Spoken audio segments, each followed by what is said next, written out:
ज़ैगम साहब, अभी जैसे ऊपर गुफ्तगू हुई कि अब इदारों में एक क्लैरिटी है कि आप गुड और बैड के साथ नहीं चलेंगे, दहशत गर्दी से निमटना है। अब ऐसे में सवाल ये पैदा होता है, अगर अपोजिशन लीडर खड़े होकर असेंबली में बोले कि फौज 4 अजला की है, कौमी सलामती के बयानिए पर वो ज़र्ब लगा रहे हैं, उनके हकीकी मकासद क्या हैं? और जो रियासत या इदारे कह रहे हैं कि ये हम नैरेटिव है स्टेट का, उसका फिर ट्रिकल डाउन कैसे होगा? मैसेज तक तो बात पहुंचानी है। अगर हालिया इस्लामाबाद और बलूचिस्तान की सूरत हाल देखें तो अभी तो बहुत सफर तय करना है उस तरफ का। जो मौजूदा सूरत हाल का इनकार करते हैं, जो टीटीपी और अफगान तालिबान के गठजोड़ का इनकार करते हैं, तो 2 तरह के लोग हैं। एक वो हैं जिन्होंने अपनी आंखों पर खोपे चढ़ाए हुए हैं, दूसरे वो हैं जो दूसरों सबकी आंखों पर खोपे चढ़ाने की कोशिश कर रहे हैं अपनी किसी मसलहत, किसी मफाद, किसी गठजोड़ की वजह से। तालिबान ने कोई गुंजाइश नहीं छोड़ी। जिस दिन वो आए थे, सबसे पहले ही दिन उन्होंने दहशत गर्दों के खड़पेंचों को रिहा किया था, उन्हें रहने की जगह दे दी थी, असले में बाकायदा उनको हिस्सा दिया था कि यह माल गनीमत है, इसमें तुम्हारा हिस्सा है, उनकी तनख्वाहें मुकर्रर करती थी। और सबसे पहले तो रियासत कन्फ्यूज थी। पाकिस्तान खुद 4 साल कन्फ्यूज रहा। हमने कहा कि नहीं, हम बिरादर खेलेंगे पूरे 4 साल। $7 बिलियन की इनको स्मगलिंग करने देंगे, इनको ट्रेड की कंसेशन करने देंगे, इनके लिए सारी दुनिया में सफारतकारी करेंगे तो अच्छे बच्चे बन जाएंगे। कभी बदमाश भी इस तरह अच्छा बच्चा बनता है? वो तो समझता है कि वो इस तरीके से आपसे तावान ले रहा है। अब देखिए, बीच में अब बात आ गई जनाब महमूद खान अचकज़ई साहब की, जो ज़ाहिर है एक वो अपनी तरह के सियासतदान हैं, एक छोटे से इलाके की छोटी सी वो सियासत करते हैं जिसको अंग्रेज़ी में ल्यूनेटिक फ्रिंज कहते हैं। वो ल्यूनेटिक फ्रिंज के पॉलिटिशियन हैं। अब तो इमरान खान की अजमत है कि उसको उठा के पाकिस्तान की कौमी असम्बली का उन्होंने लीडर ऑफ द अपोजिशन बना दिया। आप ज़रा उनको देख लीजिए, उनकी तारीख पे। अफगानिस्तान में जब बादशाह हुक्मरान था तो वो बादशाह के हामी था। बादशाह को निकाल के सरदार दाऊद आया तो वो सरदार दाऊद के हामी थे। सरदार दाऊद के पूरे ख़ानदान को कत्ल करके जो कम्युनिस्ट आए वो उनके सबसे बड़े हामी थे। वो कम्युनिस्टों में से जो कम्युनिस्ट कत्ल करके दूसरे को रिप्लेस करता था उसके हामी थे। जब वहां पे रूस की फौज आ गई तो रूस की फौज के आगे उनकी पार्टी जो है वतन डांस करती रही। रूसी निकल गए, अमेरिकी फौज आ गई तो अमेरिकी फौज के आगे वतन डांस करते रहे, उनके भी वो हामी थे। अमेरिकी फौज को चली गई, अब तालिबान आ गए, उनके भी हामी हैं।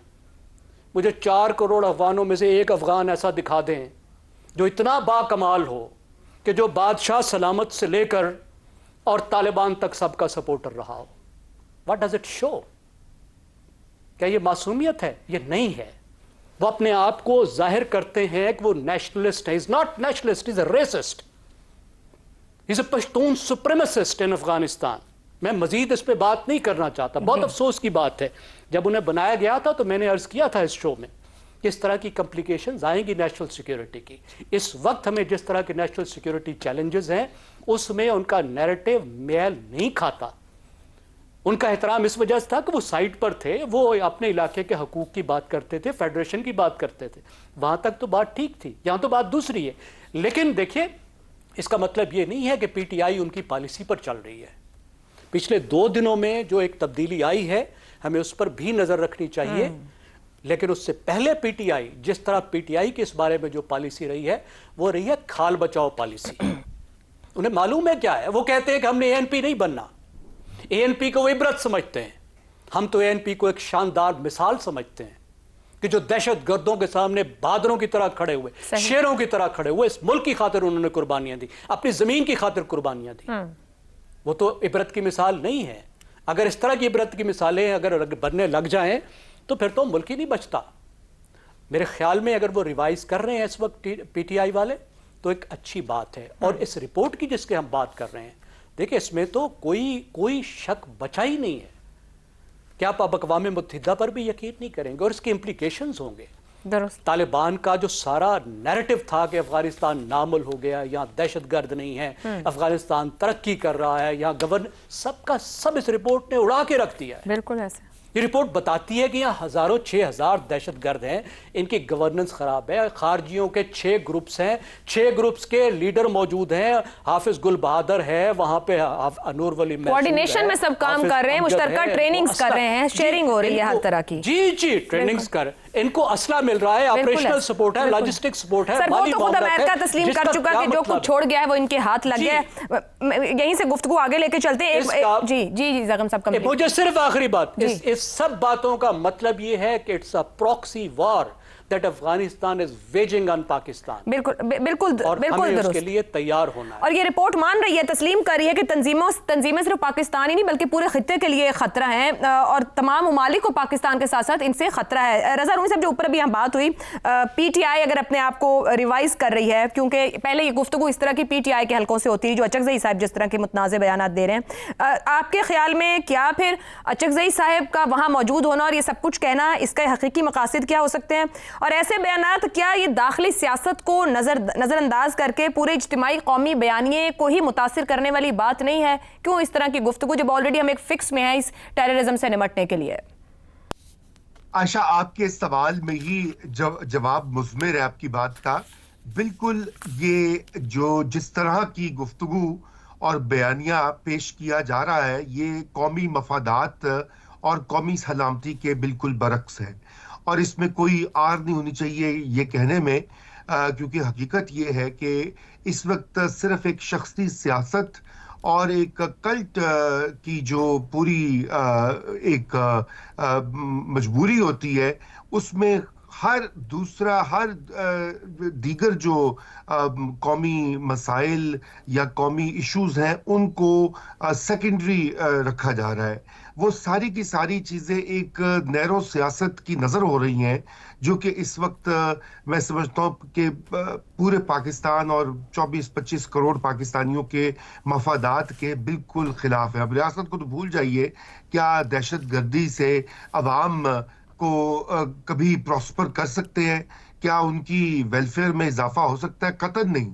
اور یہ بات اتنی بنیادی سی بات ہے جو کہ نہیں اس وقت تک سمجھ آئی.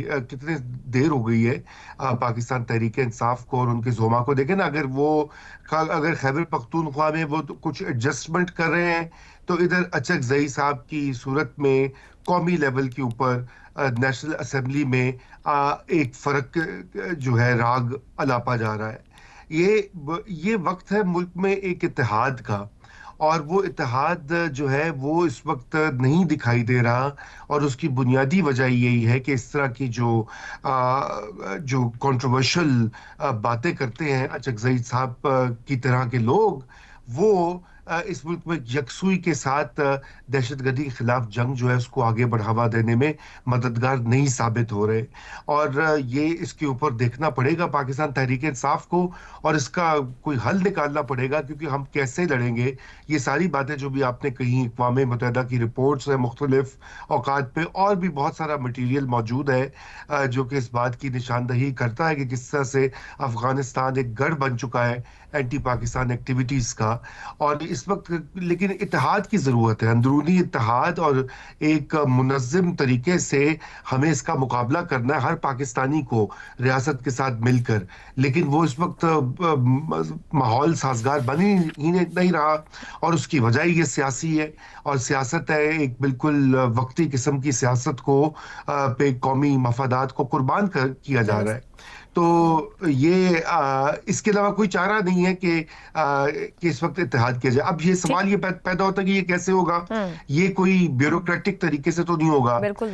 اس کے لیے یہ سیاسی ایک مسئلہ ہے, اور اس کو سیاستدان اور سیاسی کلاس جو ہے وہی آگے لے کر جا سکتی ہے, کیونکہ جو پہلے ظلم کیے گئے غلط پالیسیوں کی وجہ سے, جیسے کہ ٹی ٹی پی کو یہاں پر ری سیٹل کرنا, اس کی ہزاروں لوگوں کو واپس لے کر آنا, اور وہ جس طریقے سے طالبان کی حوصلہ افزائی کی گئی پچھلی ادوار میں, تو وہ سب کچھ تو بدل گیا ہے, لیکن ابھی بہت کچھ کرنا باقی ہے, اور اس میں سیاستدانوں کو اپنا رول ادا کرنا پڑے گا. بالکل ویلڈ پوائنٹ, کیونکہ سیاستدان اور عوام مل کر جڑ کر ہی ملک کے معاشرتی بیانیوں کو ترتیب دیتے ہیں, اور دہشت گردی سے نمٹنے کے لیے ہمیں یکسو ہو کر ایک ہی متحدہ بیانیہ ضروری ہے, چاہیے ہے.